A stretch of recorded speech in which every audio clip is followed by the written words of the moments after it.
Hello, and welcome to Castle of Horror, the show dedicated to horror, movies, and awesomeness. This week, after a number of special episodes and supplementals and side missions, we are back with the regular cast for our official, are you ready for this? 350th episode. Woohoo. 350. All right. And this episode, for our 350th episode, Halloween Kills. That is what we are going to be talking about. It is currently in theaters, and it is so rare that we actually do a movie that you can actually literally slam down the MP3 player and run out the door to your nearest neighbor who has Peacock on their TV and watch it on their couch, because the film is also actually on Peacock. So bear in mind. Wait. What does that have to do with the MP3 player? That's how they're listening to the podcast. They're listening to the podcast. They slam down because apparently they're listening to the podcast. Don't break your MP3 player though. Don't slam it down hard. They've gone through a time warp. I guess I thought everybody did what I did and listened to podcasts on their phone. But okay. They're right. Yeah, it's just right. None of this is scripted. It just rolls off of the tongue. And apparently in my brain, it's 2002, and everybody's like listening on an MP3 player. Yes. So that would mean I am still in my 20s. It's better here. Come back. Yeah. I'll go back in time for that. Now that I think about it, the more I think about it, the more I'm like, so technically we would be reviewing Halloween Resurrection, and I don't know what that sort of trade-off, because that was 2002, isn't it? Well, let me tell you, if you had watched Halloween Resurrection right before watching Halloween Kills, I think it might color your review of Halloween Kills. Now, bear in mind, if you haven't seen today's movie, we're going to be talking about it from the perspective of horror fans who have seen it. So warning, spoilers ahead, not just for this movie, but for every Halloween film. Not saying that we're gonna review every Halloween film, but all bets are off. We could mention any possible aspect of any of the Halloween films in the course of the next few minutes that we will be. We have reviewed almost all of them, though. He's just saying that if you have not watched one of the Halloween films, we may spoil it for you today. Right. Well, and that's true, because this movie is rather continuity heavy. Mm-hmm. Yes, and Halloween Resurrection, curiously enough, not part of it, and we've never done that movie. We've never discussed Halloween Resurrection. That's the only. It's that I know. Well, we've also not discussed the zombie films. For what I would rather do the Rob Zombie ones than Halloween Resurrection. Then that's saying quite a lot. Like, I really dislike that movie. Anyway. It would be interesting to rank them all, because I rather enjoy the zombie films, considering how hard I am on Rob Zombie for his other movies. But I like Zombies Halloween movies. But okay, from Denver, Colorado, I'm your host, Jason Henderson, publisher at Castlebridge Media. With me from Austin is Tony Salvaggio, lead singer and bassist of the band Deserts of Mars, and lead guitarist of the band Rise from Fire. Say hello, Tony. Howdy. Also in Austin, Mr. Drew Edwards is the writer-creator of the long-running underground comic Halloween Man, currently published by Comixology. He is a Best Writer Ringo nominee, Austin Chronicle Best of Austin Award winner, and a member of the PEN America Fellowship. Say hello, Drew. Evil dies tonight. Well, we can only hope. And finally, also in Denver, color commentary from Julia Guzman of Guzman Immigration of Denver. Say hello. Hi, I am feeling old because I'm realizing that Halloween H2O is closer to the original Halloween than to this one. That's making me really sad. Right. It's only Jamie Lee Curtis. You're going to drive yourself crazy. No, I know, but I was thinking Halloween. I highly recommend not continuing to do that. But the reason was because I was reading the stuff and it was like, oh, it's the 40th anniversary of the second Halloween. I'm like, wait a minute. How can it be 40th if we just had Halloween H2O like a few years ago? No, it was 22 years ago. That's what I'm saying. Like, strange to me 23 years ago.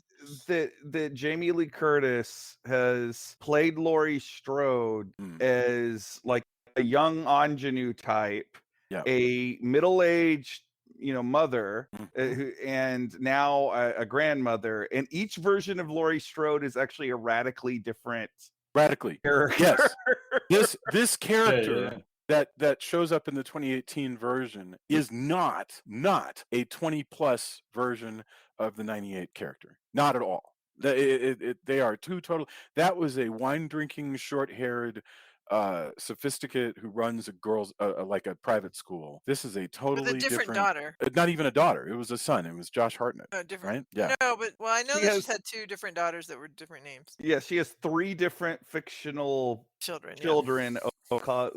Man, we could almighty. just really cross our eyes thinking about Halloween. Can I just mention something? I was watching the original 1978 Halloween not long ago, and I posted a screenshot because there was something so naturalistic about Jamie Lee Curtis's performance as Laurie that I never really noticed earlier. And in this particular scene, she like leaves the house. She's got a pumpkin under her arm, like, and she shuts the door with her hip, and then she just kind of sways down the sidewalk, just sort of loping along like a gangly, tall teenager, carrying a pumpkin around Halloween time. And she looks so... One of the 3 pumpkins available in California in the time when they were filming. But she looked so real, and she was so good at and it may not seem that all that impressive, but it's important to remember that that the actual human being, Jamie Lee Curtis, is Hollywood royalty. I mean, she grew up in like the lap of luxury. Her father was Tony Curtis. There was nothing loping and like inexperienced, about her. She's closer to a princess than to like this sort of gangly babysitter. And so she so effectively conveyed that. It's amazing. It's really amazing to watch her work. So yeah, but that what was movie then. are we talking about today? Right. That's 40. That's 40 years ago. Okay, Halloween Kills, which is maybe a noun. I think Halloween Kills a sentence, or it's an unfortunate title for a movie, is what it is. Maybe kills is a plural noun and Halloween is an adjective. Although there are a lot of kills in this movie. Right. These might be Halloween kills as opposed to...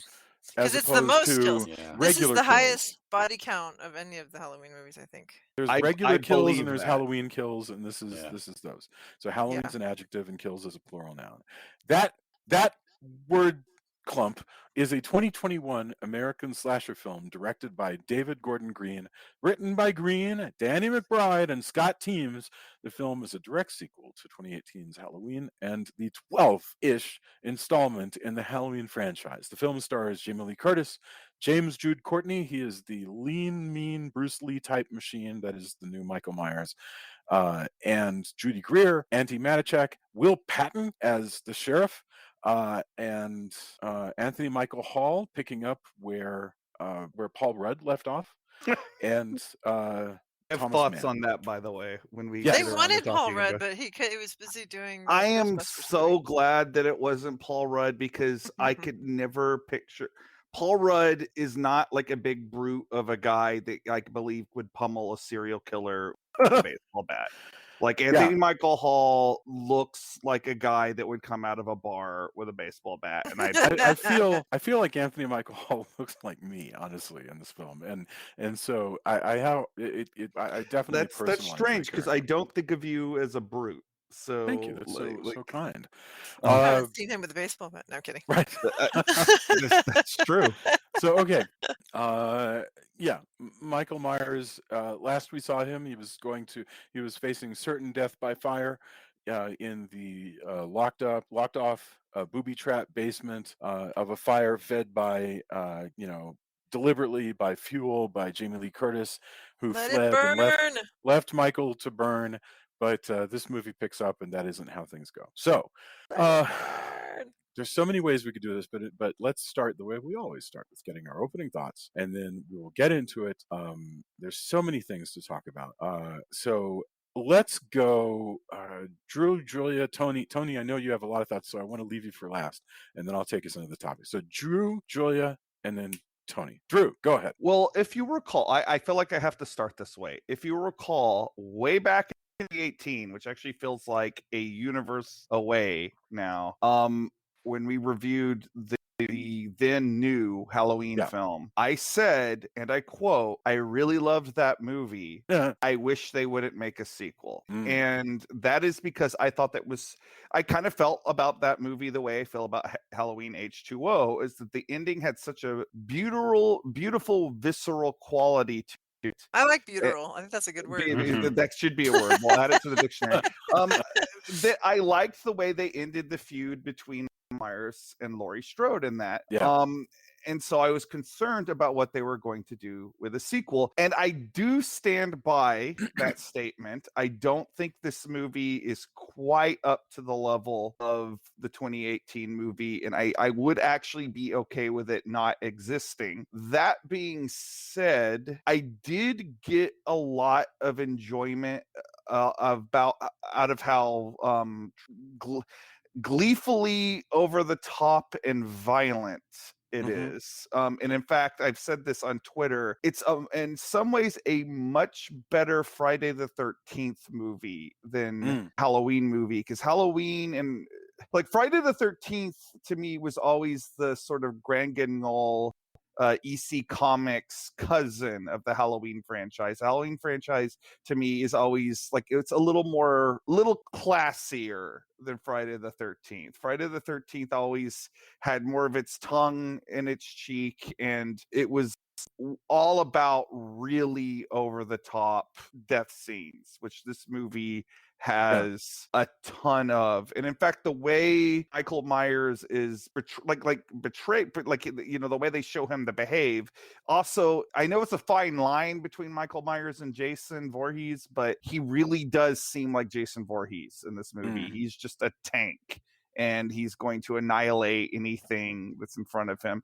And because it's been a long time since we've had a Friday the 13th movie, I kind of enjoyed that about it, even though I do think it is, again, kind of a step down dialogue wise from the last one. Like they do try to continue the themes of generational trauma and everything, but it's a lot more cheesy than the last one.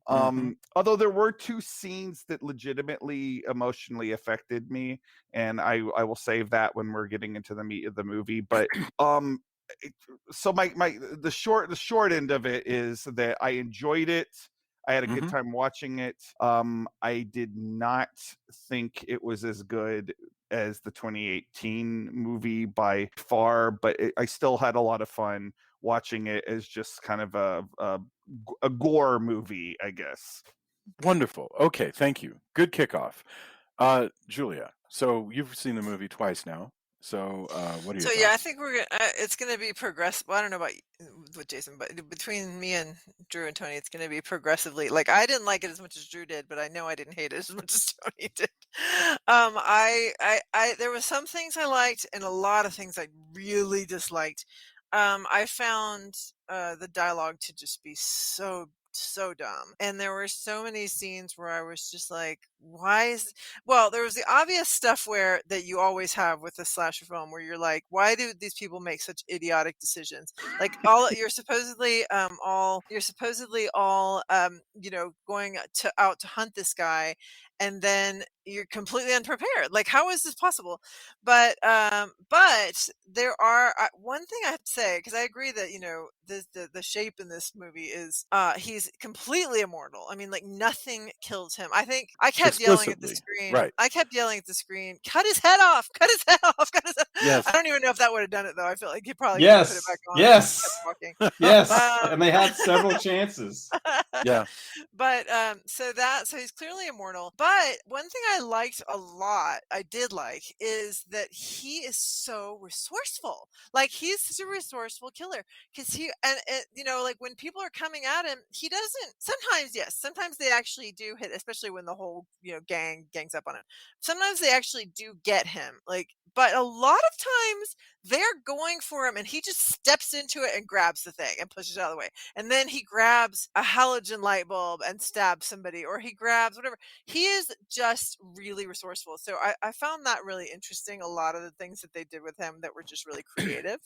I really love Jamie Lee Curtis. I really love Anthony Michael Hall. I wish they would have given them better material to work with. It was just seeing poor Jamie Lee Curtis just lying in a hospital bed the whole movie was just so heartbreaking. So yeah, there were some, like, I think there's some great the cast is great in a lot of ways, and they just didn't have good stuff to work with. The angry mob scene was so hard to watch, and I think we'll have a lot to talk about with that as well. But I have a lot to say about it. Very good. Thank you very much. By the way, that I want to say, yeah, Michael as a fight choreographed guy has gotten way more sophisticated. Like the whole thing of, if you're pointing a shotgun at him, he'll move inside your arm to shove the shotgun out of the Yeah, way. he's doing like That's like awesome Highlander self-defense level moves. shit. I mean, it's it is. It's like you pulled a shotgun on Jet Li or something, and he's gonna just move in real close and then punch Yeah, you he's in the not solar just gonna plexus. stand there and look at you like, "What?" and then get shot and then keep going. He's actually doing stuff.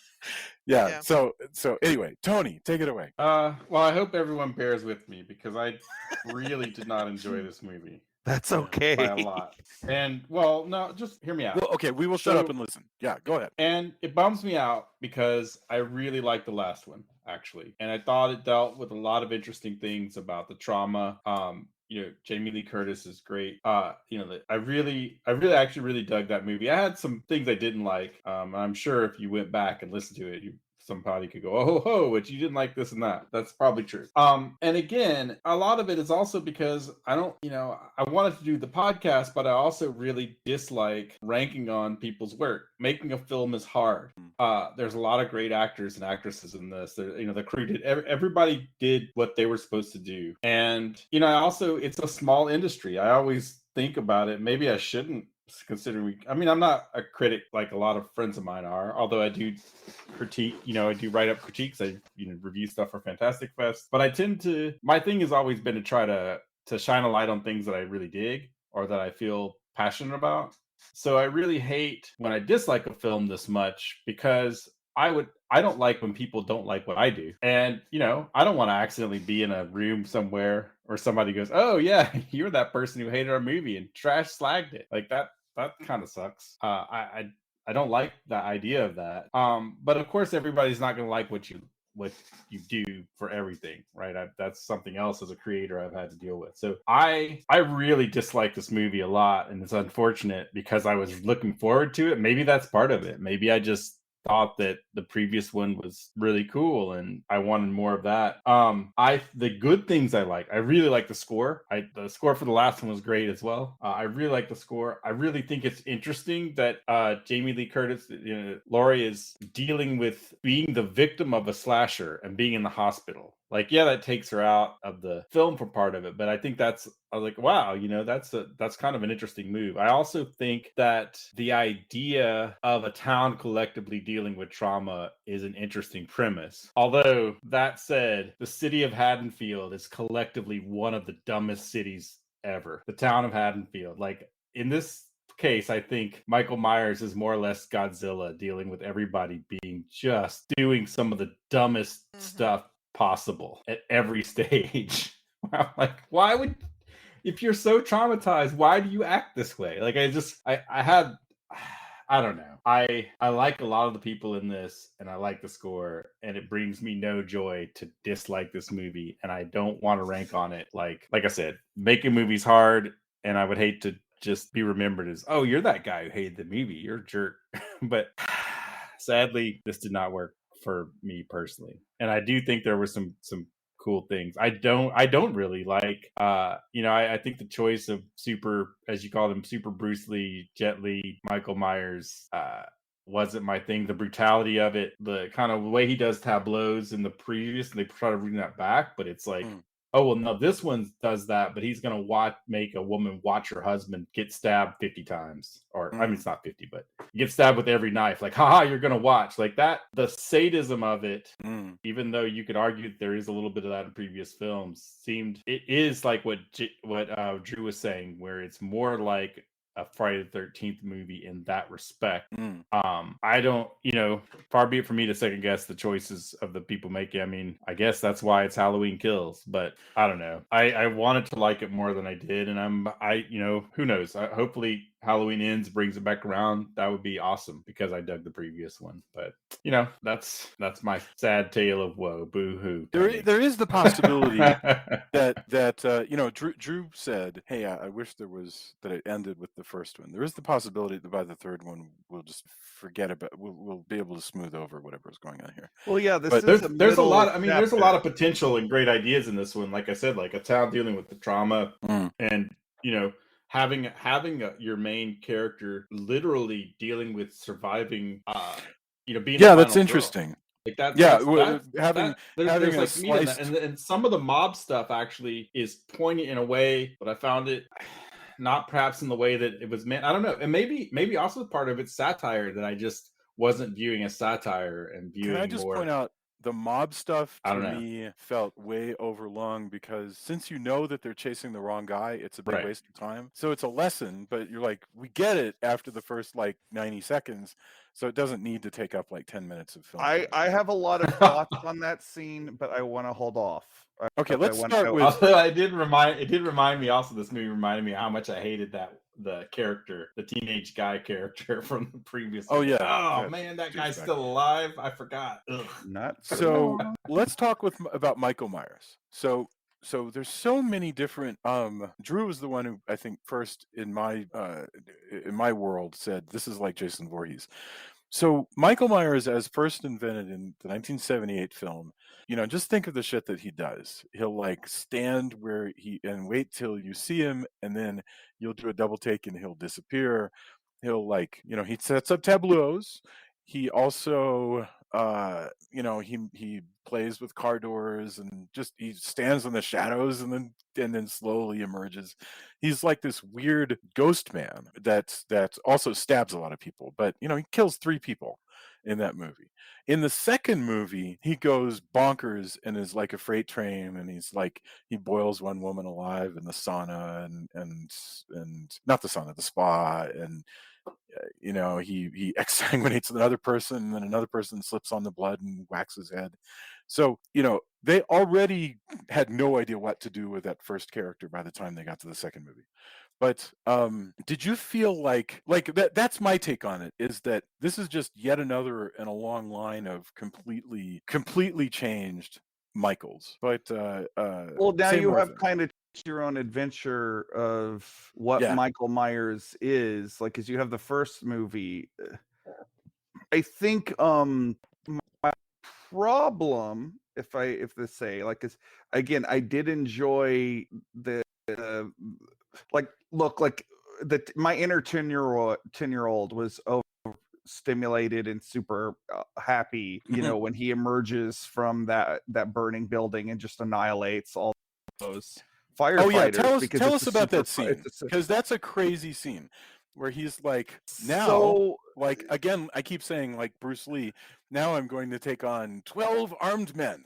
But it's almost more. I don't know, because it seems like 12 people with I don't know, it just that had me rolling my eyes. I guess now he's a kung fu badass, but no, but again, it's the dumb choices. It's the bad choices. Jason, the fact that all these guys do stupid things, approach him one at a time. And I don't care what. Also, I don't care what physics. The physics of shooting a fire hose at somebody. Yeah. Oh, the fire hose was super wussy. It didn't have nearly the fire hose power that a fire hose has. If a fire hose, I don't know. I shouldn't overanalyze it, but just that's what begins again. It's him somehow having ultimate stick shoot, super sticky magnet made out of adamantium now. He I don't know. The way that scene is choreographed, yes, I agree with you. First of all, it's weird to me that it's an awesome scene from The Raid, but it's crazy to me that these firefighters, he comes up out of this burning building and the firefighters are immediately tooled up for a fight. They all start holding their pickaxes, because they don't necessarily know that this guy is out to like murder them at that point. But why don't they know?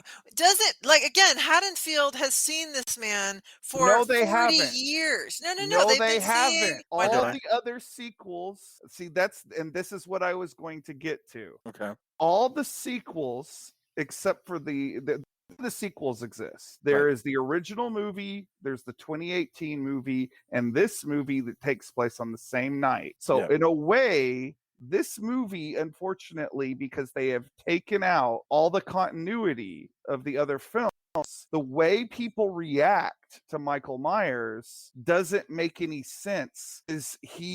He's this guy that killed 3 people 40 years ago. Like, it's not like he's this recurring thing that comes back every Halloween anymore. They've removed. Although, can I just point out, Drew, that is, I can go with that to some extent. And the reason I say that is somebody who killed 3 people 40 years ago, nevertheless, can be something that could become word of mouth, like this boogeyman character that everybody's obsessed with. Sure, but that's if you're a possible, firefighter and you see this guy in a white mask come out of a burning building on Halloween night where people wear costumes, yes, you're I not agree. going to immediately react like that guy's going to try and pick once a fight again, with you.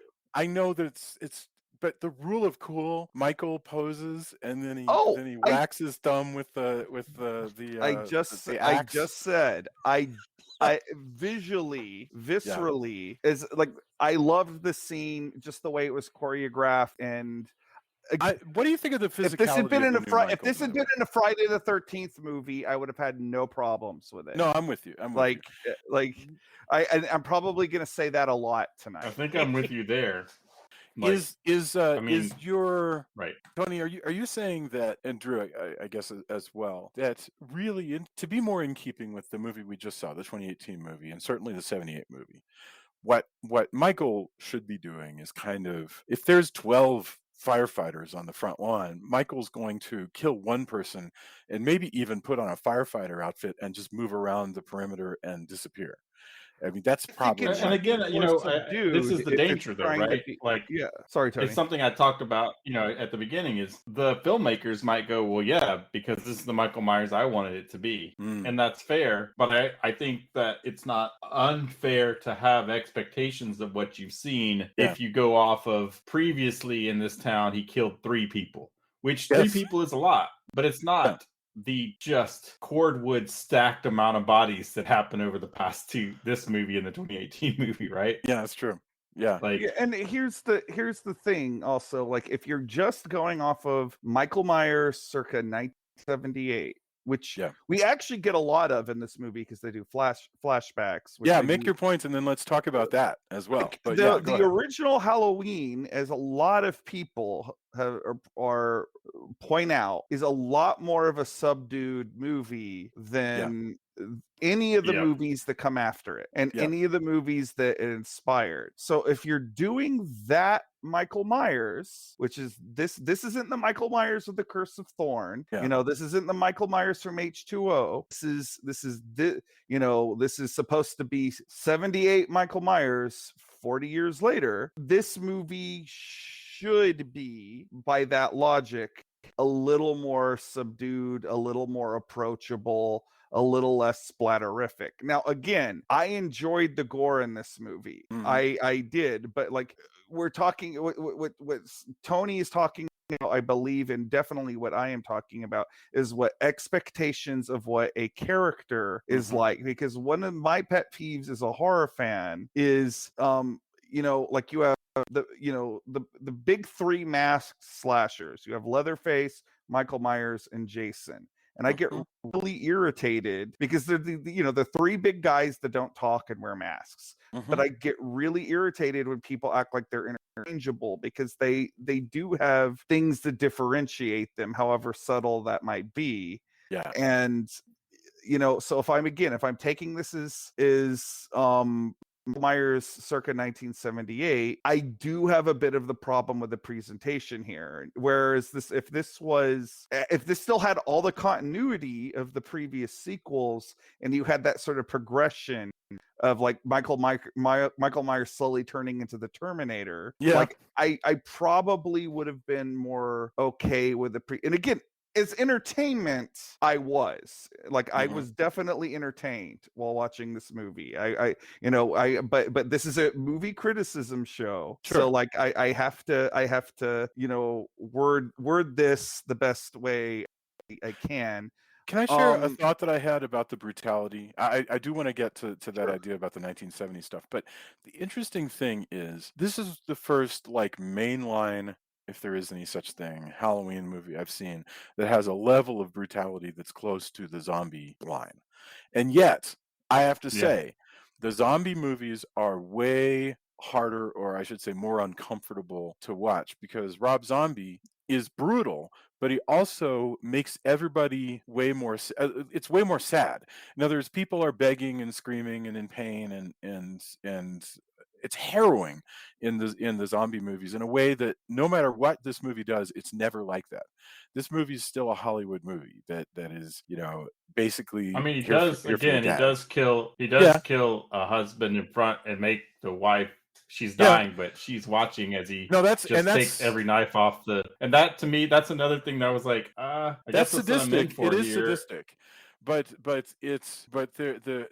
I'm just saying, and I'm sure that each individual person is going to have a different feeling. But when I was watching the zombie movies, they're so painful to watch with how much pain everybody's going through that you almost want to turn it off at any given moment. Whereas I never felt that way here. Here, I felt like I was in a Halloween movie, and It's you know, it- definitely in line with, and this is why I keep making Friday the 13th comparison. This Mm. is very much in line with like what I would say like an 80s slasher yeah. would be tone-wise. Like I I think mean, Tony's right. That's harsh, right? That's the that is harshest that this harsh, movie but gets. overall the movie I would say is like Yeah. fun, scary. It's not like Yeah, I mean, it's not it's a the Texas slasher movie. Chainsaw People are gonna Massacre. die. Like I don't want to take there's like Texas Chainsaw Massacre. I watch it and I kind of want to take a shower after it. Yes, Like this is and that's certainly the case with the zombie Halloweens. They're yeah, this supposed to is make like you that. feel uncomfortable. This But movie is not right. but there are a couple of things to Tony's point. When they're dealing with like the collateral damage of what Michael Myers does. I wasn't necessarily affected by the kill that he's talking about, but there was one point where Laurie Strode's granddaughter is in the car with her boyfriend and her dad, and they're talking about Laurie Strode's her dad who died in the previous film. Yeah, and he starts telling this embarrassing story about how he took peyote when they were young. Yeah.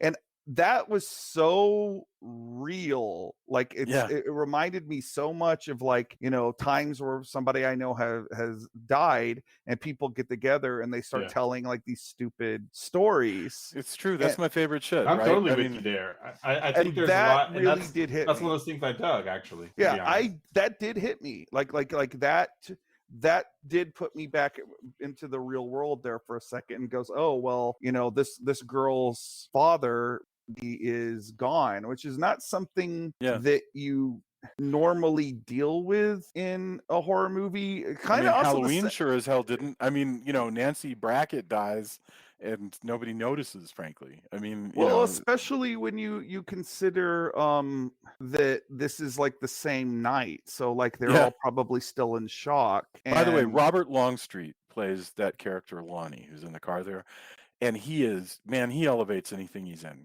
He is a really great.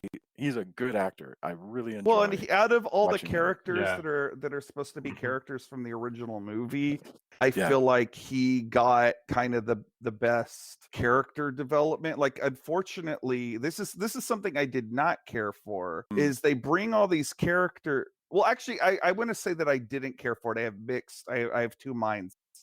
They bring back all these characters from the original movie, only to have Michael Myers annihilate them. And on one level, I kind of respect how ballsy that is, because it sort of keeps you on your toes, where you're like, oh, somebody could die at any minute. But then I kind of also have like the same reaction I have to watching the recent Star Wars movies, where I'm like, oh man, why would you bring back Carrie Fisher and Mark Hamill and not have them have a scene together, like, so like it I guess I have mixed feelings about that, but I've gotten way far afield of the topic of Michael No, Myers, but I guess. that's fine.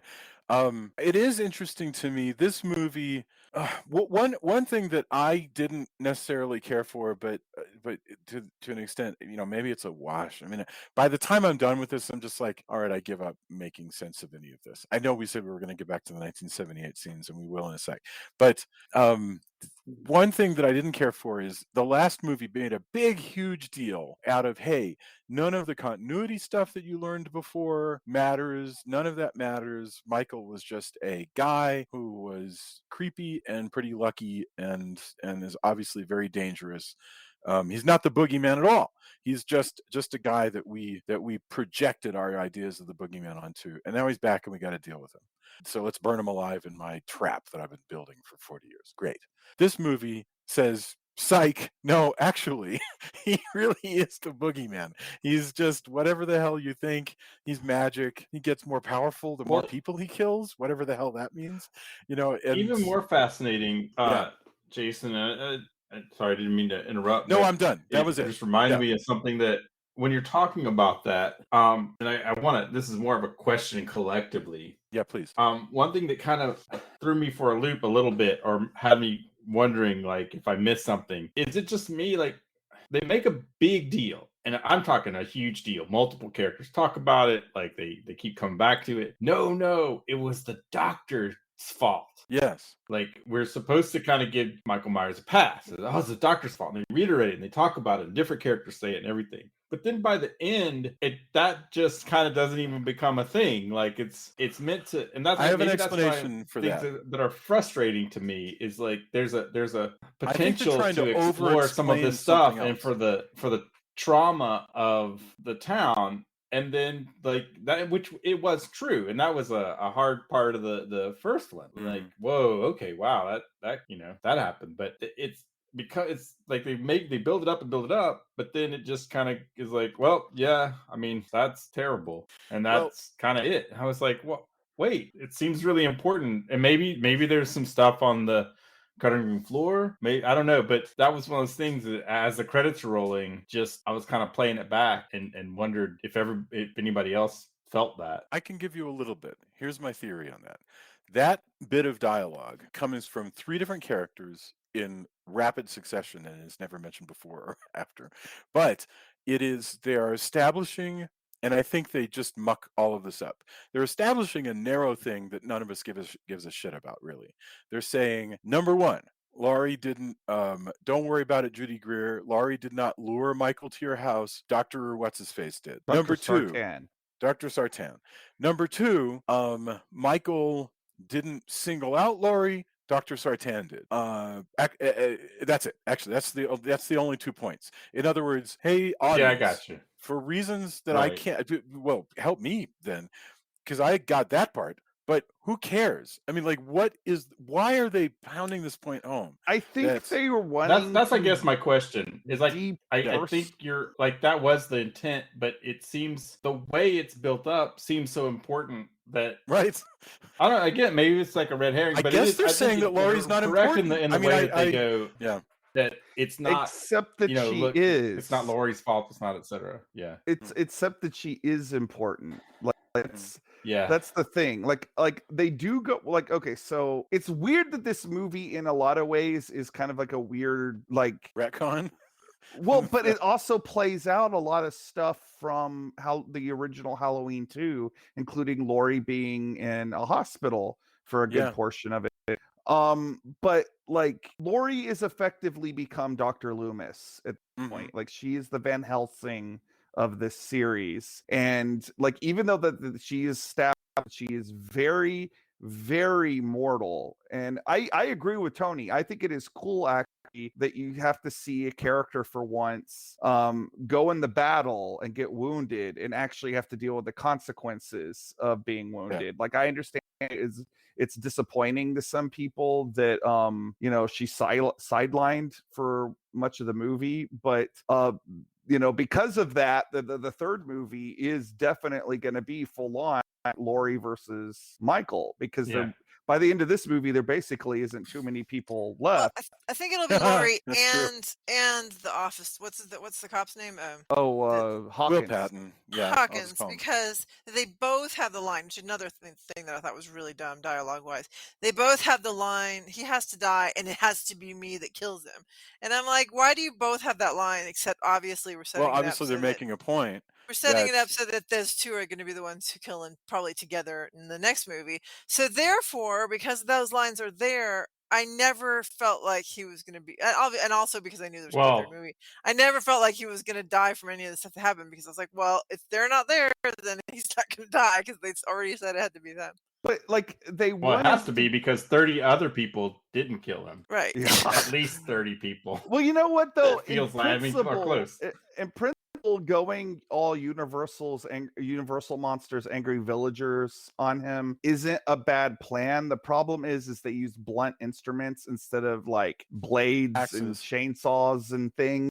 You know, But like, but see, we've seen all the things. We saw the guns and people. I think my favorite gag in the movie is when the doctor in the nurse's uniform has the gun and she's going to shoot him, and he opens the car door and she shoots herself. I thought that was pretty good gag. But so even with the guns, when he actually does finally get shot by somebody, he gets shot by someone. He gets there's somebody. One of the firemen does come at him with a chainsaw and gets it turned on himself. So they do come at him with axes and things, but they always get turned on themselves. What we learned though is that Haddonfield is not a town that has gotten the police military budget thing going on. Yeah, that's true. Because a SWAT team or anything, like any amount, like the usual like things where people get really angry about, like why does this place have this and that? This town has none of that. Yeah, there isn't a line of people with this is shields, because none of the police officers go. High-powered weapons. You know what?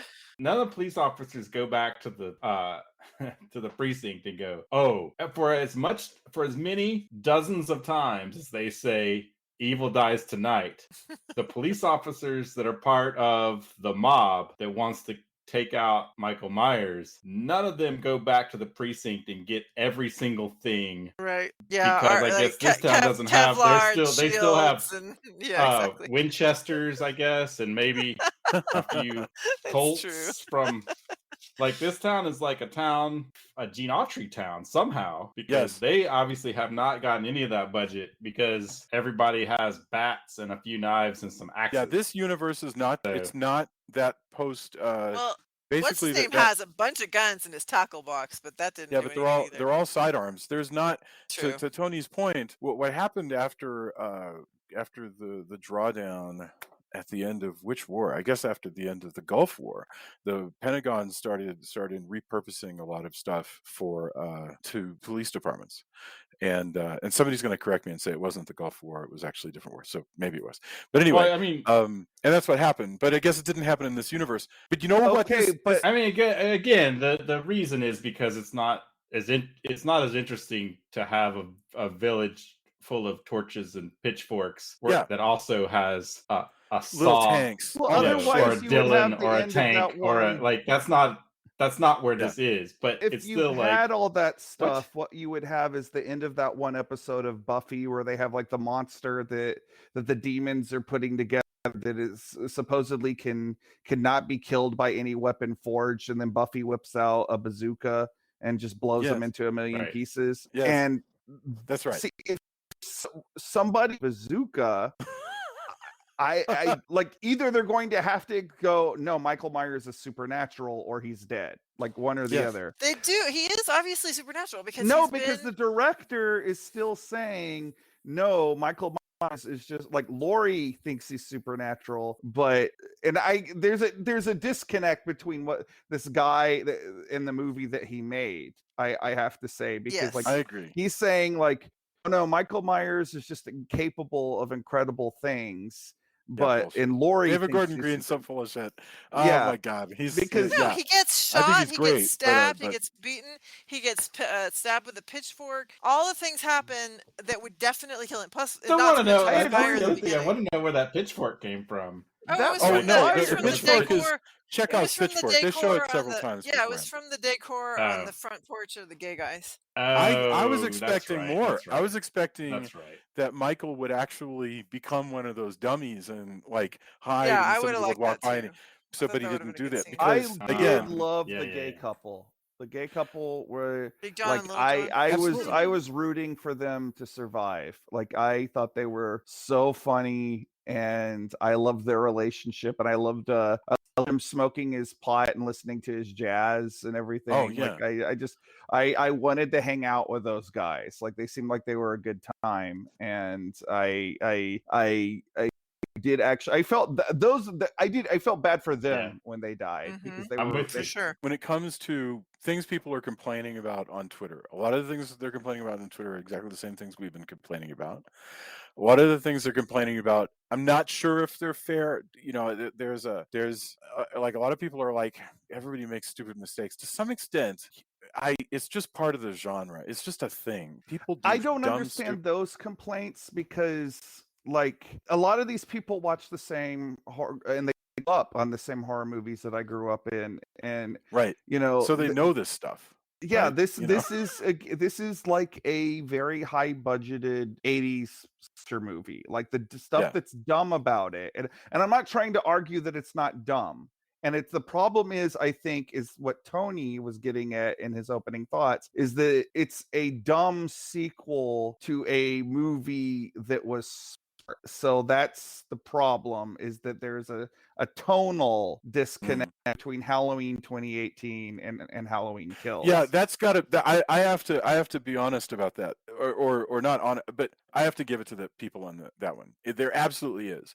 The impression I'm getting from people a lot is 2018 seemed to elevate the game, and this movie doesn't elevate the game. It feels like this is almost interchangeable, honestly, with Halloween 2 or Halloween 4. Many of these I've things. watched Halloween 4, and I think that, you know, Halloween 4 is a fun movie, and I would rank it about the same as this one. Yeah, I mean, I think this is maybe a slightly better movie than Halloween 4, but not by much. I mean, you know, it feels a lot like Halloween 4. It really does. Right now to the rednecks, man. I mean, they have angry villagers in that one. Yes. It's one thing they did not have, and I wanted to bring up, is I don't know. Well, actually, I do know where they found him, but I'm astounded. The guy they have standing in for Donald Pleasance is a dead fucking ringer. Like I thought, until I looked it up, I thought they had done a creepy ass thing they did for Peter Cushing in what was that one Star Wars in flick? the Force, whatever that movie was. Yes. The one I apologize. I'm a terrible. Can't remember. Star Wars fans are going to crucify me now, but that one Star Wars movie, the one where they all die. Spoilers yes, for the one where they all die. Yeah, Darth Vader really. Rogue One. It's called Rogue One. You can't say the one where they all die and then say spoilers. Rogue One. Well, the movie's 4 years old at this point. Yeah, I know. But Rogue One is the one I'm thinking of. But no, apparently it was just one of the carpentry guys on the set is a dead ringer for Donald Pleasance, and they dressed him up like Loomis and got a sound-alike guy to overdub his lines. He's got some prosthetics. He's wearing a little bit of prosthetics on his. But man, I like that. Still, like, is it Tom Jones? Yeah. Is that his name? Something like that. I feel like it's Tom Jones, but I could be wrong. Yeah, Tom Jones. That's his name. Tom that Jones was Jr. fucking. I thought that was like. I really thought they were either somehow repurposing old footage from another Halloween movie, or, you know, somehow doing a CG thing. Like, I was so impressed with that. Like, if nothing else, I walked away from that movie like I really thought that was Donald Pleasance. Like, I just was astounded by that. Yeah. Julia, by the way, I just imagine a world where people go, well, you said spoilers for Halloween, but you said nothing about Star Wars, you jerks. You just get the angriest letters. Like, you said, I was about to Halloween. watch Rogue One this week. These jackasses. You said only Halloween. I can't. Oh, I'm done. Click. Last thing I want is to gauge the scorn of the Star Wars fan base, because we that would be a horrible. I liked seeing the 1978 stuff. I actually, I don't know if you guys have any comments on that other than that. Tony, I don't. You said that you didn't think the opening was effective. I loved it. I liked seeing the recreation of 1978 Michael. That was pretty neat. But I suppose it doesn't. I guess amount to there were a much couple more than bits, but in general, it didn't. I don't know, that. No, man. I'm with you. I'm with you. There were some bits that just bugged me, but like I said before, I don't know if that if other people are enjoying it, who am I to say? Well, this movie, it's fair to say that this movie has been a bit divisive. Like, there seems to be people who really like it, and then there's people that don't. Like, I know Sean Patrick Brady, who is a regular listener of the show, like, he's already watched it like a couple of times. And I, for my part, even with my criticisms, like, I was in the mood to watch some of the Halloween movies, and I were like to put together, because I wouldn't watch them all, but if I were like, I'm gonna marathon some Halloween movies, I wouldn't be opposed to putting this one into the mix. Like, it was dumbed down, but it was dumbed down in a way that, like, I don't know, sometimes you just, when you're watching a slasher movie, and again, I don't know what this says about me, but like, sometimes I just want to watch some people get annihilated by a slasher. No, I like, agree. Yeah. Although, frankly, I think I enjoy. If I It were does do ranking that them, in spades. right, and I think I would enjoy rewatching 4 and 5 back to back than this. But I enjoyed this. I've already seen it twice. I want to say, I like the bits in the bar. I know that a lot of people probably find it tiresome, and it's sort of on the nose, but I liked having these old characters and the character actors, Anthony Michael Hall as Tommy Doyle doing his talking whole about, like, is there any actor that has gone through a more thorough. radical physical Yeah. transformation throughout his career? Because Well, yeah, but I was a big Dead Zone fan, so this is my Anthony Michael Hall to me. I mean, he Yeah. looks very much like he did on the Dead Zone. Right. That was a good show. So Bruiser Anthony Michael Hall has been with us for a while, and yeah, basically since even back to Edward Scissorhands. Yeah. Yeah, that's right. Yeah. By the way, in the bar scene, there are some girls doing a karaoke song, and Yes. do you guys know who No, the what's band the story was? there? No. So it says in the first scene, this is at IMDb. First scene at the bar, their song they're singing is "She Doesn't Want You Anymore," which was a song recorded in 1985 by the Coup de Villes. The band, which has a song in the original 1978 Halloween, consists of John Carpenter, Nick Castle, who plays the Shape here and in those movies, and production designer and editor of the original film, Tommy Lee Wallace. I thought that was kind of a neat little That's tidbit. really funny. And they also did the Big Trouble in Little China theme song. Awesome. Wow. Yeah, I love the in jokes. Can somebody? Is there anything at all with this bartender who they spend a lot of time with? He's a character. He's talking about who people are, and the old guy who used to own the bar. Is there any continuity here, or is this just a guy? Is this just a character in this movie? I have no idea.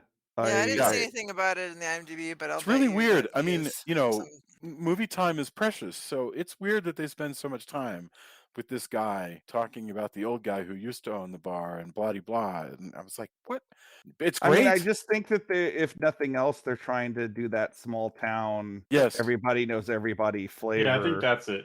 I love that stuff. And I love that they have. I like that in some of the other bits. I love that they have in the background the news bit about how 2 mental patients have escaped, and they show clear as day the picture of the first guy, the one with the long hair that they chased through the hospital, and then they show a blurred version of Michael Myers, so you don't actually see what he looks like. It's really funny. I want to talk about the other mental patient, because like, poor guy, that was horrible. I was like, I talk about like depictions of mental illness in movies a lot, and I was really affected by all of the stuff in that. Yeah, you feel really terrible for him, but one of the things I liked about this, other than the showcasing of how dangerous mob mentality can be, and also Judy Greer is a national treasure, everybody. But Yeah. I sort of feel like that this was the filmmakers, and I could be reaching, but this is how it read to me. And admittedly, it's bouncing off of my own lived experience. Even as somebody who actually has been in a mental hospital at some point, and knowing what the inside of those places are like.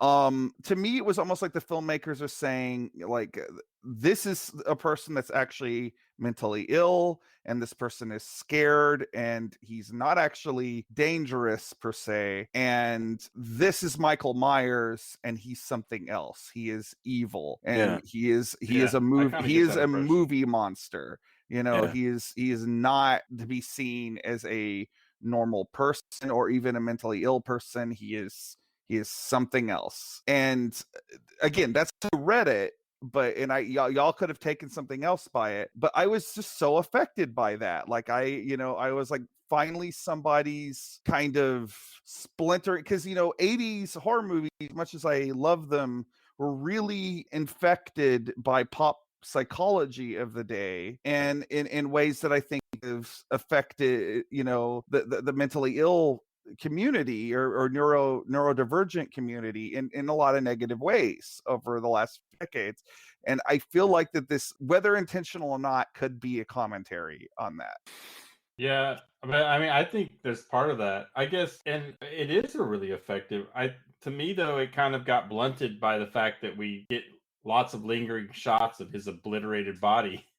Yeah, I could have done without that. Destructed body that, like, in a way that isn't the same as like the other kills. So that was another thing where I go, wow, this is really, okay, we're here. And that's kind of what I kept seeing over and over. It's also interesting that they kind of made Tommy Doyle into a bit, a bit of an anti-hero for his role in that. I thought that was kind of gutsy, that they'll take like the little kid from the first movie and have him do something that's kind of, however well intended, an innocent person is killed because that of whole it. scene of just showing how mob mentality can make people so ugly and horrible, like where they're just, all they care about is getting revenge or violence or whatever it is, and they're not even focused anymore on, do we even know this is the right person? Is this how we should be handling this? Like, what should we do? No, it's just it's pure mob rage. Well, I mean, it has to be pure mob rage, because any one of those people thought for a second, they'd be like, oh, well, Mike Myers is like 8 feet tall, and this guy is like stocky. It's really unpleasant, and to be honest with you, to me, it's the one thing that I feel like drags. I understand it's probably the most responsible thing of the entire film, because it has a point outside of the movie itself. But I could be giving the filmmakers too much credit too. No, I mean, they clearly want to do a thing about mob justice, but it's done in, the point in really like 90 seconds, but it goes on for like 10 minutes. And to me, the problem is that it's boring. I mean, everything that's going to happen. I was riveted by all of this stuff. Like I was really, this is probably my highest point of at least emotional engagement. But the other thing about it though, and Jamie and I had a conversation with it, and she was actually the one that brought this up, is this movie, the weird thing is this movie was probably written before the January 6th riot. Oh yeah, shot before too. Before. And so it had nothing to do with it. That's kind of crazy that they've done this scene that really resonates with that purely by happenstance. That's correct. Yep. Yeah. So it's sort of remarkable. Although the other thing that bugged me a little bit, and I don't know, I hate second guessing the filmmakers on this, but it builds this really emotional part where you have a chance for people to go, whoa, this is where we're at, because we're all staring at this obliterated, twisted corpse. But it almost immediately goes to, well, that wasn't him, let's go get the killer. Yeah, like there's no, again, Haddonfield has a lot of problems. Even when they're wrong, there's not a part of Haddonfield, and I guess everybody's amped up and they're looking for the killer. Like, I get it, but it also, maybe some of this is solved in the director's cut or whatever. But when I was thinking about that and how quickly it just goes, oh, that was a mistake. Darn. Hey, Yeah. the shape. That We whole remember plot, him? that whole section of the outline, in other words, if you're picturing it as an outline on that it's done, and we now turn the corner and we'll never mention it again, which maybe it's asking too Well, much it to is imagine it used would. because it is how Judy Greer's character directs them back over to the Myers house and That's says, true. okay, That is true. she gets Yes. Tommy Doyle to be like, okay, this is what you're gonna do to make amends for your role in this. And I don't know, she's like the voice of Yes, reason maybe I throughout the expected entire more. movie. Again, this could be my expectations. I guess maybe that's the problem. Maybe I fully admit that second Well, guessing they other all people's had the intent isn't exactly it. But I just I kind of wish there was more to that, because I think there's something to be said in the middle of this. I don't disagree with you. I don't. But I think if I were to hazard a guess on what the filmmakers were wanting to do, is that they have these townspeople do this dastardly thing, and then we're gonna I'm gonna jump over like the whole extended sequence in the Myers house, which we can circle back to. But when you go to the scene of like Michael putting his mask back on, and you know where everybody's about to like gang up on him, you know what's going to happen to those people. They're going to come at him and they're going to do their best, and then he's going to get back up and kill one of them, because they have to die for killing that other guy. Like it is. Oh, interesting. It is hadn't never thought of that. Yeah. That's Friday the 13th logic right there. Like if you are an asshole, Jason is going to kill you. So By the way, Michael, I also realized that you have X amount of time that you can spend on a film. So a lengthy discussion about the pros and cons of the mental health system in America is probably not the place. Right, this is as good as it gets. Really. I don't know if exactly the Halloween be. franchise is really the best right place to discuss that. I'm admitting that I get why you make those choices, but I don't know. That was just that was just one of the things that I go, man, I think this is at least a small missed opportunity, and why it wasn't as effective for me in that. Well, and also it's that they are doing all these things at one time. They're doing a lot of plate spinning here, right? They're being an exploitation movie because they're going to show every dead body, including the dead guy who we're supposed to feel sorry for. So they're showing the person's body as opposed to respectfully not showing it is a thing. But at the same time, they're also going to move the story along. So they're telling. They're doing lessons, and they're also moving on. They're also doing a Halloween 4 style, just violent 80s style slasher movie. Plus, it's self-aware. I mean, there's a lot. And actually, if this movie is guilty of anything, it's that it didn't pick a lane. Like that's true. Like the 2018 one really sticks to they had like a mission statement and they stuck to it. This one, one lane I'm so glad they didn't pick. What? This movie is not particularly funny. I mean, it's got some humor. It's got some human humor. I love the gay couple, and they're singing their jazz, and they are fun, and you enjoy being with them. I love the kids, and there are bits of humor, but it's not goofy. The movie, I don't even think I would say it's as funny as the 2018 one, which had the one kid that was being babysitted who was a real cut up. Yeah. There was a lot of comedy intended. there, right? Here you got these kids on the swing sets, and they're goofing off, and that's funny, but it's not comedy. And it also has an element of Hitchcockian suspense, because we know that there's a killer there, but they don't. So I like the tone. It's probably that they've got 3 times more story than they need. This definitely feels like the middle part of a trilogy. That I will say that. What do you mean by that? I mean, I don't disagree. It has it has an unfinished quality to it. Like you feel like you're watching part of.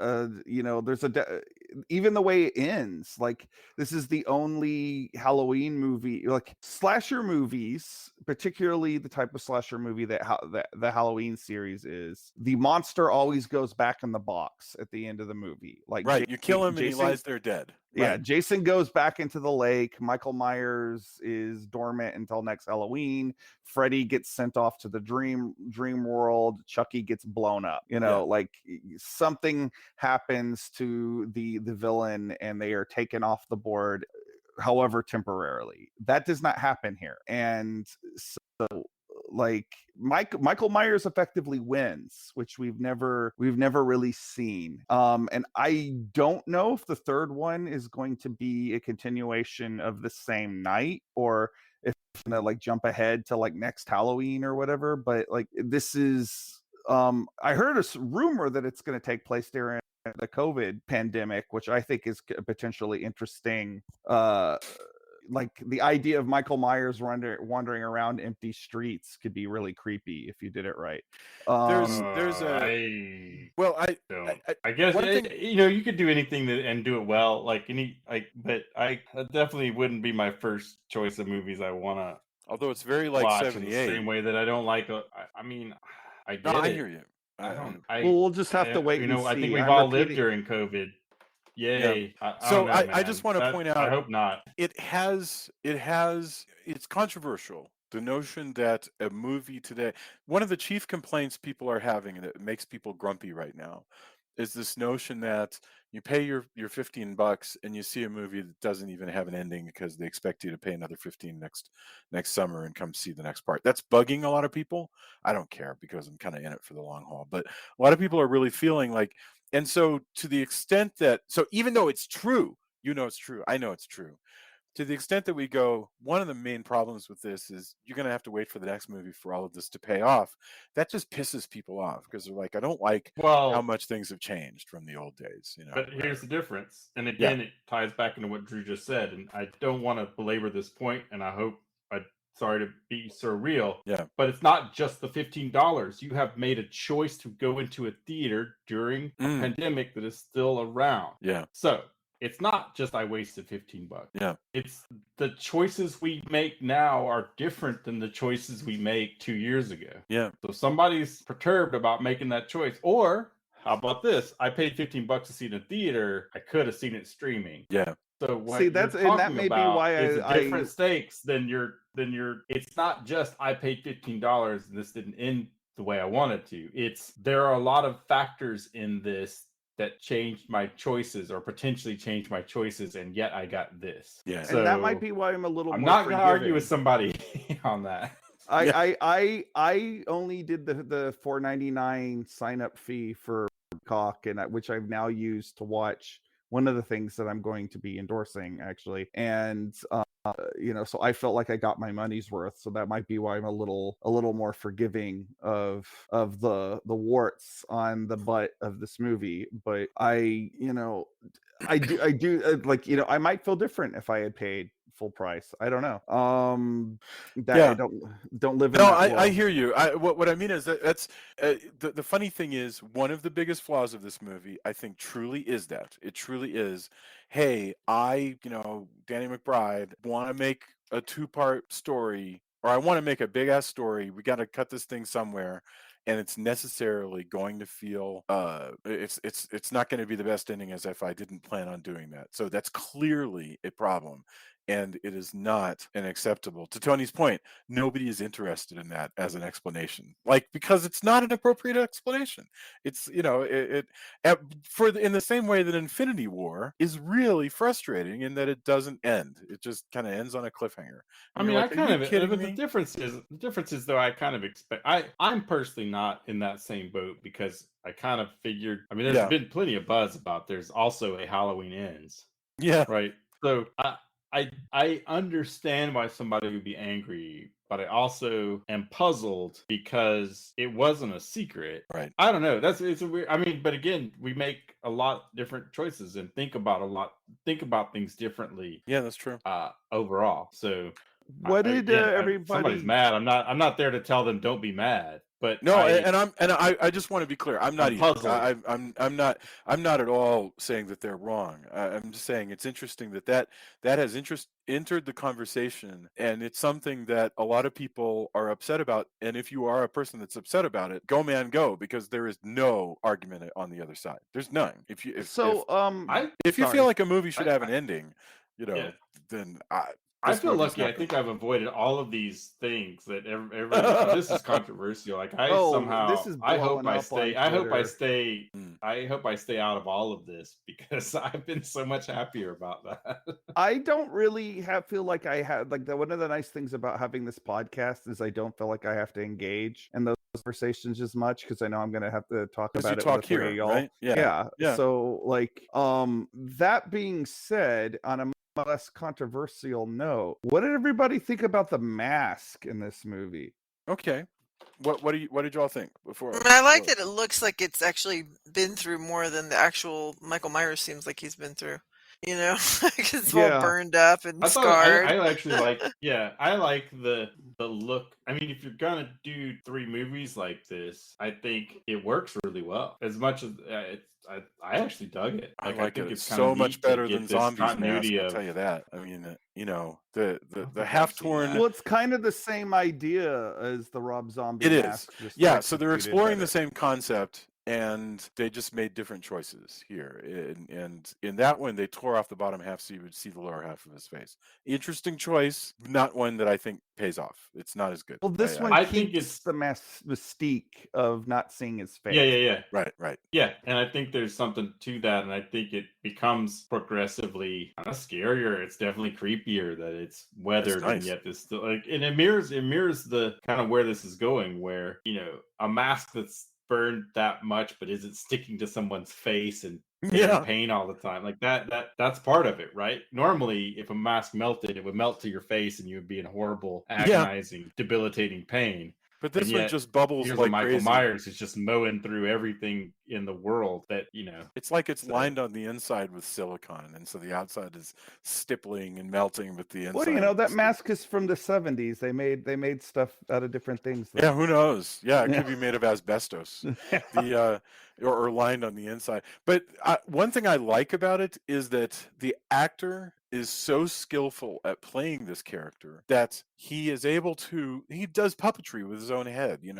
He'll do things where James Jude Courtney, he'll like tilt his head so that suddenly he looks surprised or annoyed or like amused or determined, and obviously the expression on that mask never changes, but his body language, he's so good.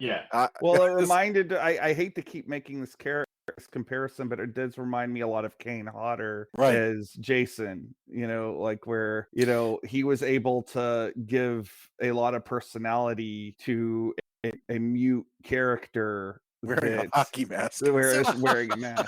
When is it James Jude Courtney and when is it Nick Castle? Because they're both credited as Michael Myers. I don't know. I'm assuming most of the time it's Courtney, but does anybody know? I don't know the answer to that question. I know in the 2018 one, they had Nick Castle for some of the stuff where he didn't have the mask on. But I think the majority of it was James Jude Courtney because he's a professional stunt actor and he's somebody that's done a lot of movie monsters, has a lot of experience with this kind of thing. So as far as this movie goes, I have no idea, but James Jude Courtney did get a big credit in the opening title sequence where James Jude Courtney is the Shape. So I would assume that he is the majority. Castle has a cameo, I just don't know where it is. But basically, it's an Easter egg somewhere in there. Nick Castle steps behind the mask. They're different. They're different builds. I'm sure, if you were the really Sherlock Holmes or way to, because Nick Castle is not built the same way he was in the original movie anymore. Whereas James Jude Courtney is he's a big guy, and still, even though he's in his 60s, he's still in pretty good shape. So I don't know. The Shape is in pretty good shape. The Shape good shape. That's remarkable. Like, yeah, I'm that's like the other thing though, going back to Michael Myers being immortal or whatever. Like, Michael Myers would be in his 70s and he's doing all this shit. I think I said this back when we reviewed the 2018 movie. Like, this is a senior citizen, like, just wailing on all these people. Yeah. So if he was 6 years old in 1963, it means he's born in 1957, and it's 2021, which would make him 64. So, Okay. I mean, that dude Possible. in Don't Say a Word or whatever it's called, is easily 64. And Yeah. he Okay. So not as old as I was thinking. kick And my look, ass. look, my dad is 70 and he's still extremely imposing. Yeah, there's So, many, like, yeah. yeah. But anyway, I'm just saying this human puppet. I mean, Daniel Craig is 63. Yeah, there you go. Is he? Damn. That can't be right. No, I'm lying. He's 53. I'm aging him. Okay. No, it's not. Yeah, never mind. He's 53. But I'm thinking, I don't know. There's several people that you'd be like, holy crap, I can't believe that. Like, let me see. Brad Pitt's 57, so not quite 63, but there's still a lot of people who you can think of as being pretty strong action stars, and they're up there. Anyway, it doesn't matter. You could have had a 30-year-old play it because he's under a mask. The thing is, I'm just saying I love this character. I love the way this face works, considering it's a new mask that is sculpted to look like an off the rack and slightly modded Captain Kirk mask. It looks cool. It looks a hell of a lot more like it could be the same mask with some battle damage than the mask in, like, there were some weird ass masks, Well, like, later on, I know that they were worried about William Shatner getting litigious, so they started doing, like, really, yeah, strange. That's why, like, Halloween 5, the mask looks so weird. No kidding. Yeah, I didn't know that. Yeah, and the funny thing is anytime anybody I've seen interview like Shatner and ask how he feels about it, he mostly just kind of laughs it off because, like, It's what are you hilarious. gonna do? Although, But thank you like, for mentioning the Halloween 5 mask looks bizarre. It looks nothing. I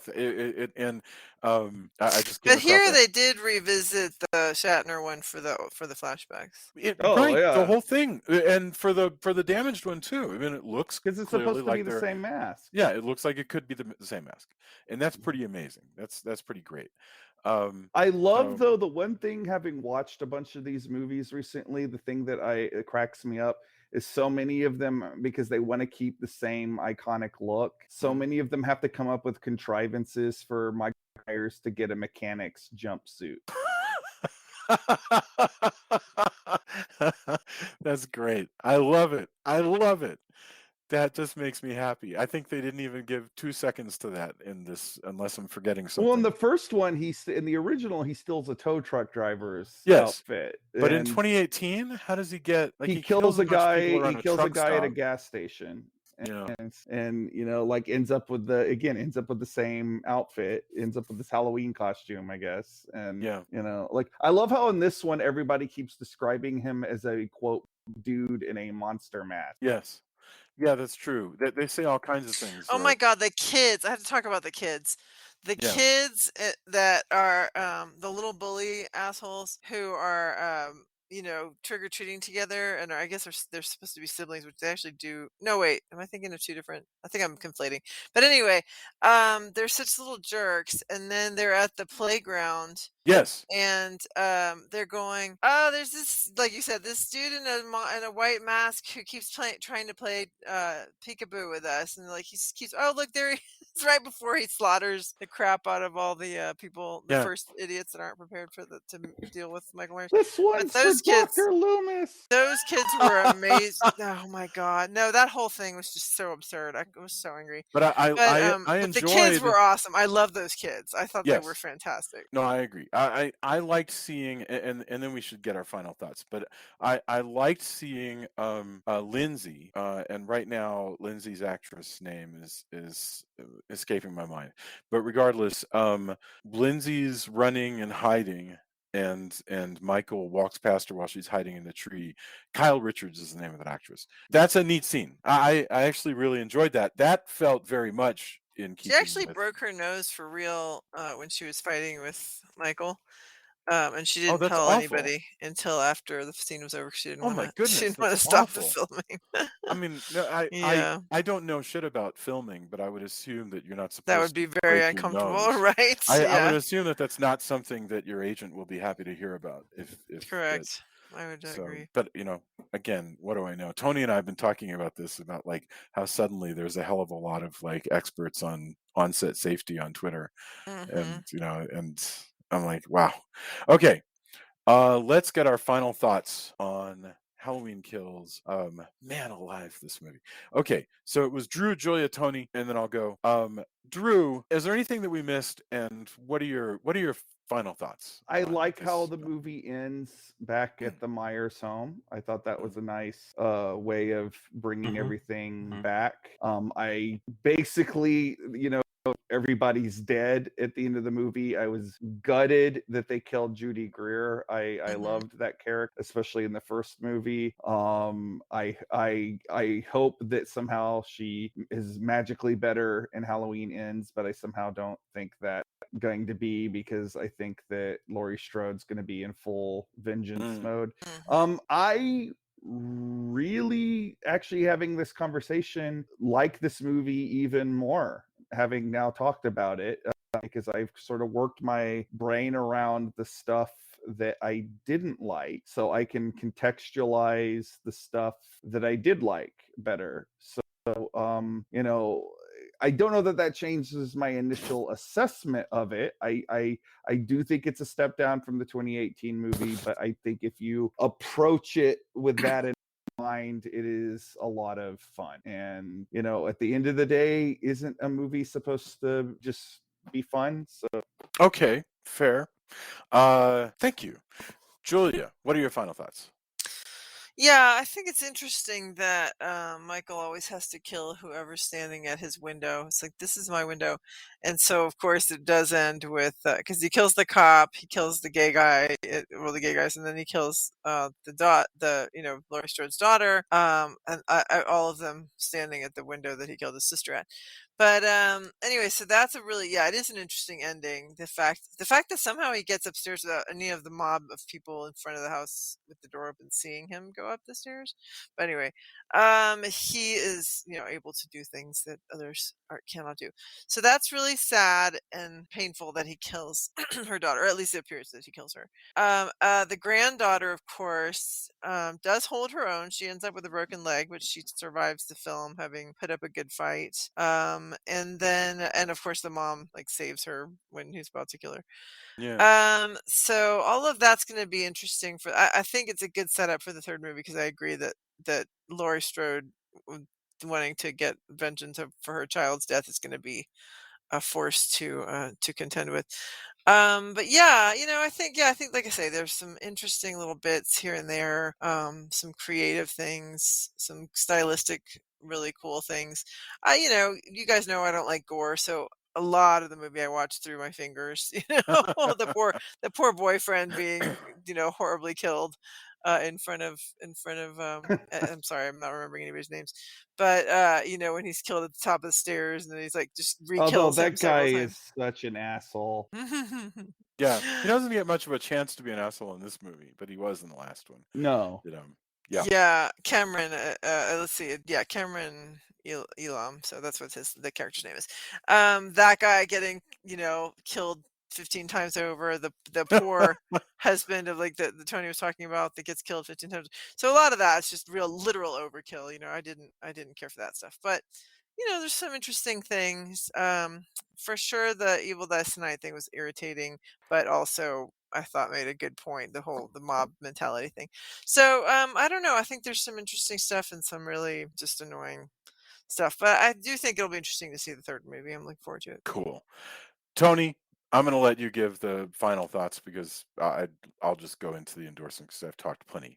What are your final thoughts here? I don't know, but when Julia was saying about the window, I was picturing some weird twisted mashup of Rear Window, like Jimmy Stewart Hmm. with Michael Myers. That's how my mind works. I don't think I've changed my mind really, although it has been an interesting discussion.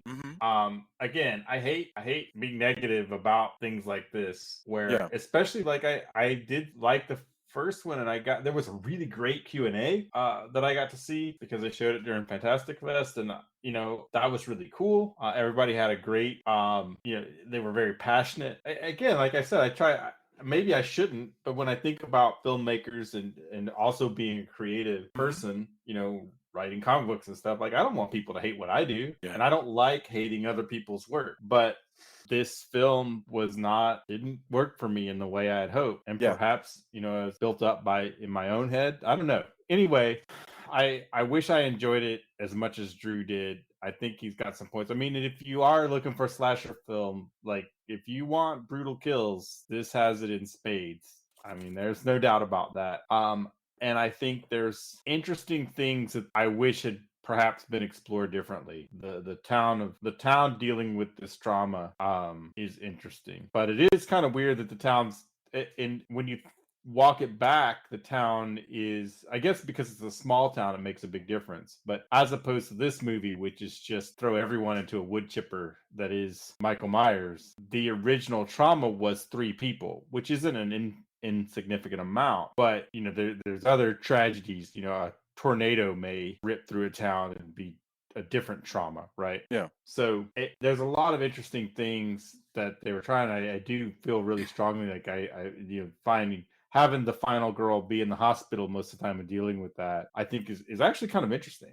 Seeing the ramifications of a full-on attack by a Michael Myers, that was kind of neat. But I wish I enjoyed it in the way that Drew did, but I did not, and that bums me out, I guess. Very cool. Thank you very much. And I think I've really enjoyed listening to you guys talk about this, even though there are differing opinions. I think it's been really great.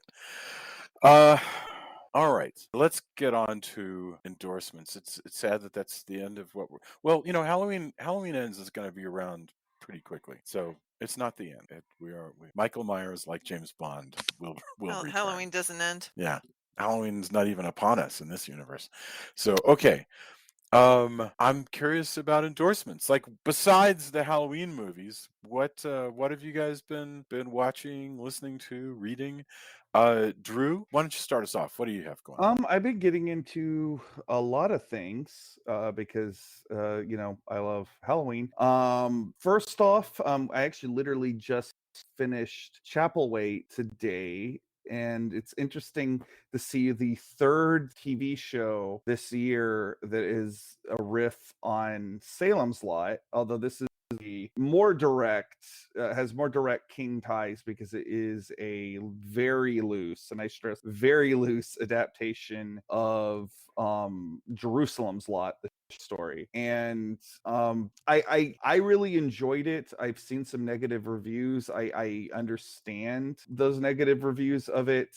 It is gothic with a capital G and somber with a capital S. So those first few episodes move very slowly. But if you're wanting like kind of a more old-fashioned vampire story for the Halloween season, and you're still in the mood for vampires, this is definitely gonna fit that bill. It's also Chapelwaite, and it's got Adrian Brody. You can watch it on Amazon or Epix. The other thing, though, that I'm very happy to report, speaking of queer horror and reinventions of horror icons, when I signed up for Peacock, I was finally able to watch the first 2 episodes of Chucky, the Child's Play TV series. And I wasn't sure how it was going to work as a TV show, but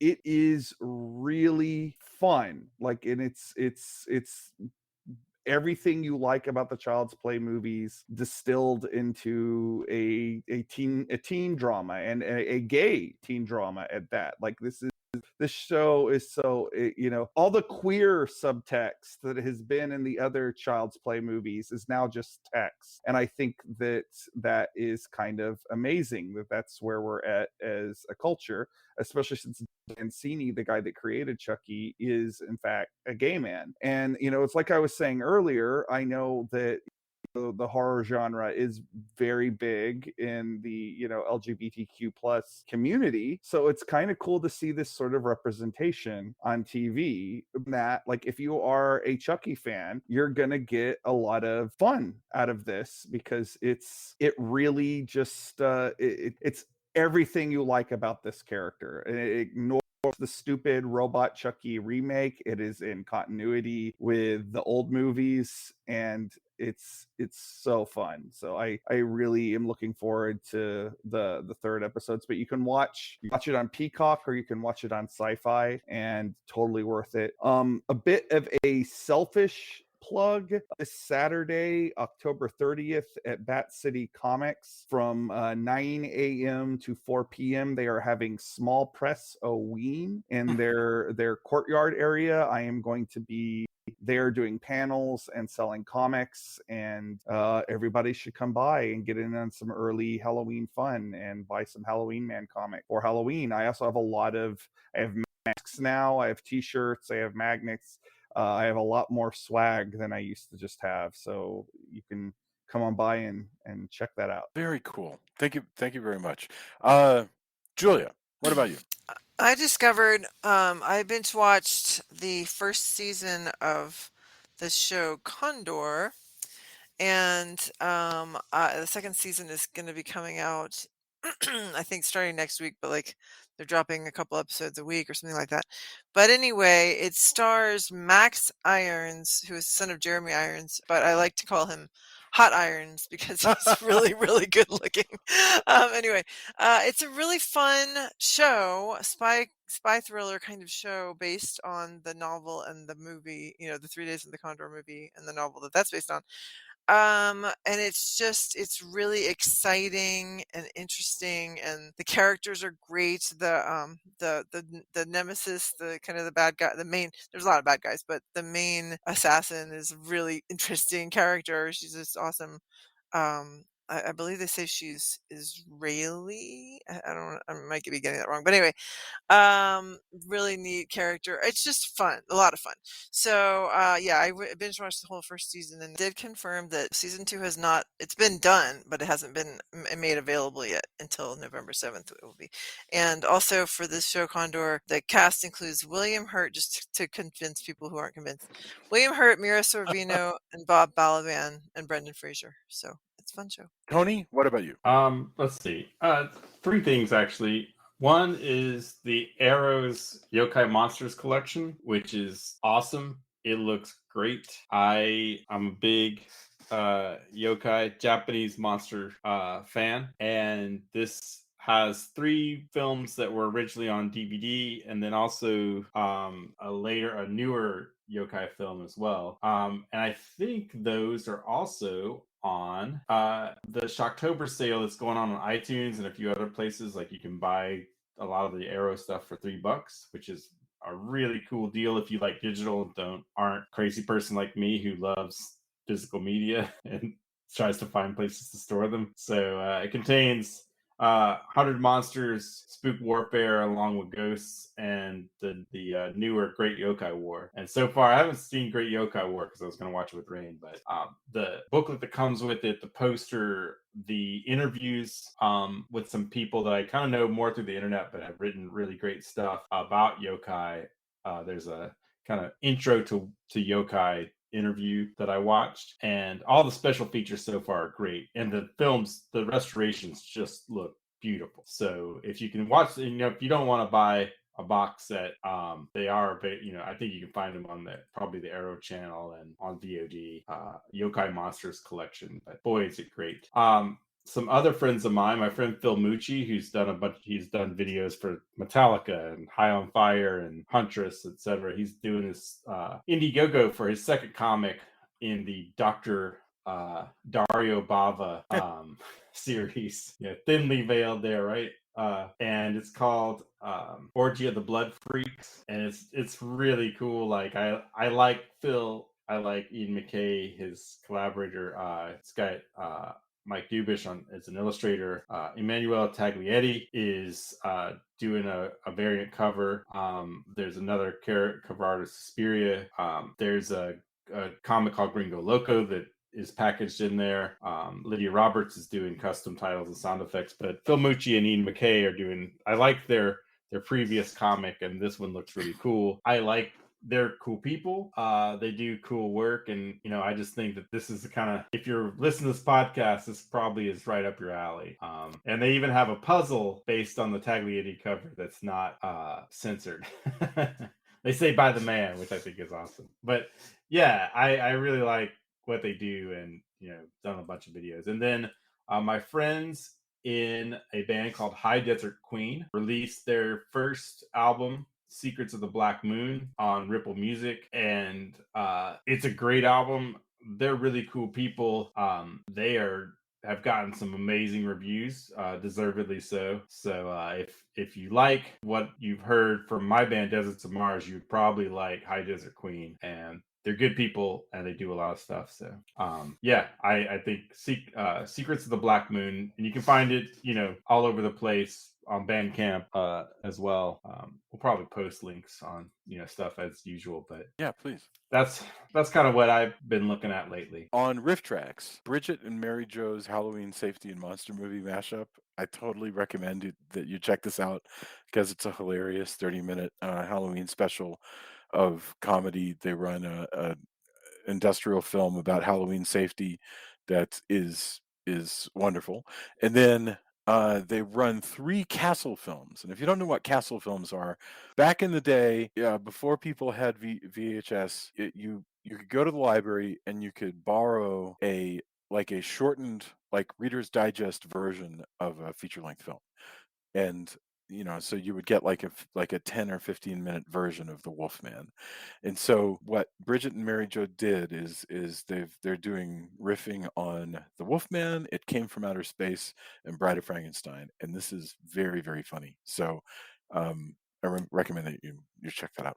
And that's it. That brings us to the end of our official 350th episode, which completely blows my mind, because if you go back and listen to the Castle Dracula podcast, which we started with back in the day, sometimes somebody will go, "Hey, when did you do Werner Herzog's Nosferatu?" And I'll go, "I think that was one of the early Castle Dracula ones." The show sounds a lot different. It's on different technology. All of us are 10 years younger. So it is my privilege to have been able to spend all this time with you guys, and I'm very thankful. So thank you for a whole bunch of episodes. I appreciate it. Yeah, thanks to everybody who's listens and still hears what we have to say, and talks to engages online, and talks to us at conventions and all that. We really appreciate it. What started as a good excuse for us to kind of get together and hang out. I cannot say enough about how much I appreciate that other people want to hang out with us. Yeah, that means the world, especially over the past couple of years. That's meant even more, and I hope that we also help out, like you help out us, going, wow, that's cool that we're all hanging together. This is really neat. But that knowledge is also really cool, so I super duper appreciate that. Thanks, and thanks for indulging us for tons of long episodes and rambly bits and Fire Shark Productions, and it really is all of the true ridiculous that it's to hang out. They come for the Fire Shark Productions. Yes. Come for the Fire Shark Productions. Yeah. Stay for the sharp insight on horror movies. Oh my goodness. No, but it really is. Even when it's not as sharp, I appreciate it. Yeah. Yeah. Yeah, can you imagine taking the transcripts of all the shows, and I would love to see just some sort of heat map of things name checked and phrases overused and all that stuff. I mean, I would be really fascinated by that. But I've loved this as an excuse to get to hang out with my friends, and it's been really great. We're not gone. We're not leaving. We are taking a break. We're going to take a little time off before the holidays, and I think we'll be back for some holiday episodes. But But this Halloween episode is our Halloween episode, and then we're gonna take a break and it's my fault. I have to work on a book. I owe a book to the History Press called Hollywood Tiki, and it needs to get written. So that's what I'm going to be doing. So we'll be Halloween, doing everybody. some fill-in stuff. Yeah. Yeah, Absolutely. Yeah, happy Halloween, everybody. Happy Halloween. Happy Halloween. I'm going to play that Halloween song from Halloween Kills. That sounds like a fun Ooh, right before we leave, I Yeah. do want to say one thing I loved is the Silver Shamrock mask coming back. I know this is Yes. the tail end and probably no one will hear this. Yes. But that was awesome. I That was will very, very show for clever. that every time. And AKA it was the great. best Halloween 3, AKA the best Halloween sequel, no matter what Joe Bob Briggs says. And that proves that anybody you respect can have an opinion that is completely perperpendicular to you. For his part, Joe Bob Briggs loved this movie. Yeah, he did. Yeah. Hey, that's cool. But I feel bad that it's at the tail end of this and probably nobody will ever listen in. But that was really good, actually. Yeah. I really dug that a lot. Does that mean that Halloween Good night. 3 and this movie exist in some weird coexistence in this universe? Yeah, who knows? Yeah, Anyway. sure. I mean, Which is confusing because Halloween Well- the movie exists in Halloween 3. Well, I mean, at least Silver Shamrock exists, but it doesn't have to be the Halloween movie. Also, remember that Anyway, that we should guy, probably- Dan O'Herlihy, is so magic that he may well have used the Stonehenge thing to like sideslip into the Halloween universe. All I So- know is that Tom Atkins is going to be the real reason that Michael Myers finally dies. Tom Atkins would have been a good choice for Will Patton's role, although I like Will Yeah. Patton. All right. We have definitely overstayed our welcome. Yes. I will talk to you guys very soon. Bye, everybody. Night. Night. Good night.